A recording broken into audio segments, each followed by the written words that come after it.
Welcome and welcome back to my channel. My name is Z and this is Cozee Highlights. This channel is all about cozy things, no pressure, but as the new year is approaching, we are feeling quite a lot of pressure. And I want to share with you 3 ways to plan your year. There are very low maintenance, mostly free, very important in this economy, and also very mindful, because I feel like when the new year starts there's a lot of craze about, oh, I need a new planner, I need this, I need that, I need this, I need this, and it gets so overwhelming. And honestly, like, my TikTok has been so crazy with planning videos, with like, oh, set your objectives, set this is the way to do it, this is the way to do it, this is the way to do it, and then at the end I just get overwhelmed and I'm just like phone up. So I want to share with you 3 ways that I have been planning my years that are super easy but also really fun to do, and that are very exciting. Of course, we're gonna talk vision boards, because vision boards have been around for a long time, but I feel like all the essence of a vision board has been stripped away. And there are different ways of course, doing a vision board. For me, the way that works best is an analog vision board, like actually printing pictures, and that costs a little bit of money, not so much, but I usually reuse just the same canvas. I random paper from around the house, stick stuff into it, and then I usually put it into a picture frame, like a bigger one, so I can actually hang on my bed, so I can look into it and see it every single morning, because that's one big part of a vision board, is you need to be able to visualize it and see it. And I've tried the digital route, which is also completely for free. You can do that on Canva, you can do that on a PowerPoint if you have the PowerPoint app. You can also do that on Keynote if you have the Keynote app on your MacBook or on your iPad or something. Even on your phone. I mean, Keynote comes on the phone if you have an iPhone. So there are multiple ways. You can do it on Google presentations, like the Google version of PowerPoint. So there are multiple ways to do it. You don't necessarily have to have Canva, and you can just get your pictures from Google. So 100% totally free. The next way I want to share is something that I've been using for the last 2 to 3 years, that I've been introduced to by I think she's a general content creator, but I've discovered her on TikTok and I really loved her content on TikTok, and she stopped showing up in my FYP and now she started showing up sometimes again, and I really love her content. I'm gonna insert the handle here. And she introduced me to this thing called, like, I even have it signed here. It's called the Year Compass. It is a pre-made template that you can find on the Year Compass website. I will include the link in the description box. And it's basically a lot of prompts. There are for reflecting on your year, but also for planning your year. So you can print it in this format, or you can also make it bigger, so as an A4 format. Yeah. Download it as a digital version and use it on your iPad. I like, not very sustainable, but I really like paper, because I feel like it really transfers the energy and you really put the intentions into it, and that's maybe just a superstition from my side, but yeah.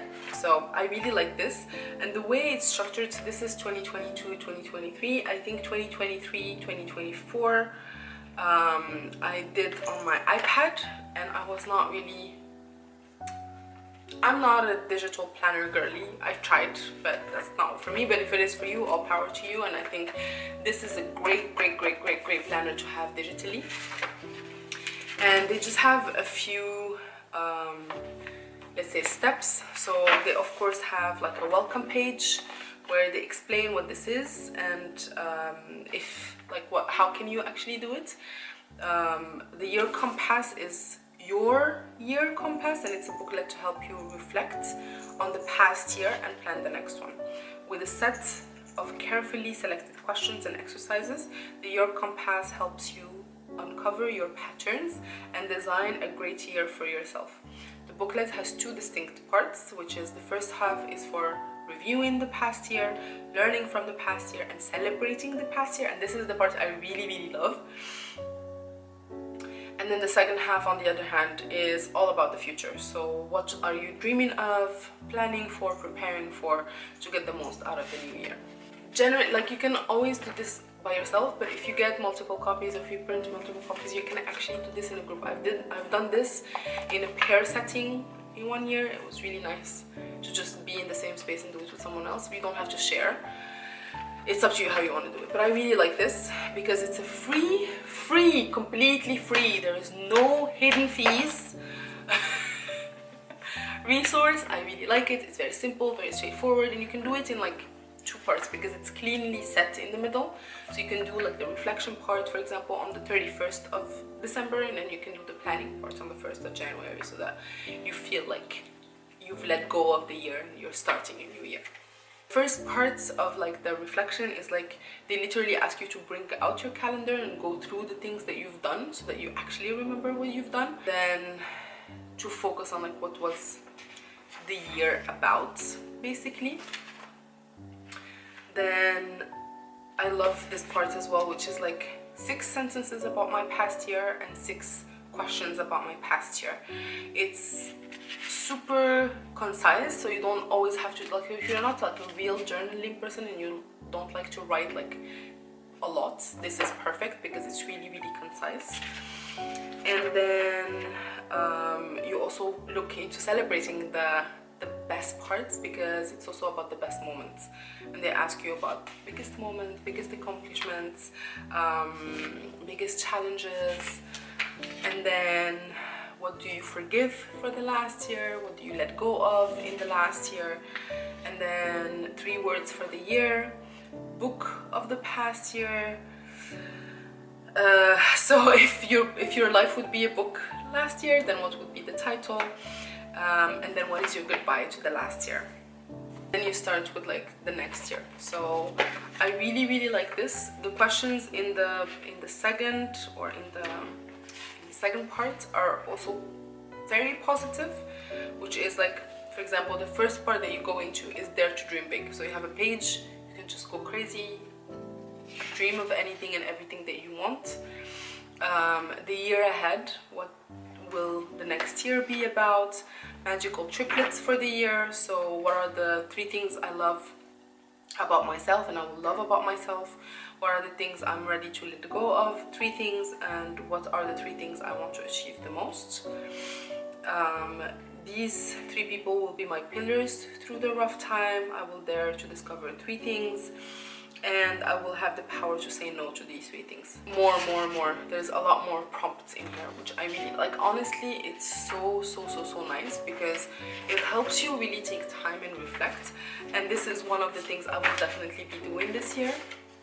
I've already done my vision board for the year, so I've done it already like a couple of months ago, and I'm really happy with the way it is, and I'm not ready to let it go or change it yet, because I don't do like a vision board per year, but there are people who do, and I encourage you, if that's one of the things that you like, I think it's a really good practice to do, because it just also helps you focus on the things that you want. And then this is definitely something that I do yearly. This is not a sponsored post. This is not, they have not sent this to me. I genuinely want to share this with you because for me as average person, Zinab, this worked perfectly and I really liked it. It was beautiful to do. It was such a nice also commitment with myself, and I really like it. And the team is set in Hungary and it's translated also in a lot of languages, so I'm pretty sure you don't necessarily have to have it only in English, but they have also other languages. So if you want to do it in your native language and your native language is available, then why not, right? I don't know, for these exercises, for me it works best in English. Last but not least, how would you plan your year if you don't want to use anything? right? One of the ways that you can is to take a normal notebook. I've had this for forever, right? I've used this as a bullet journal, stopped, started again, da-da-da, again, da-da-da, again. So if I would want to use this as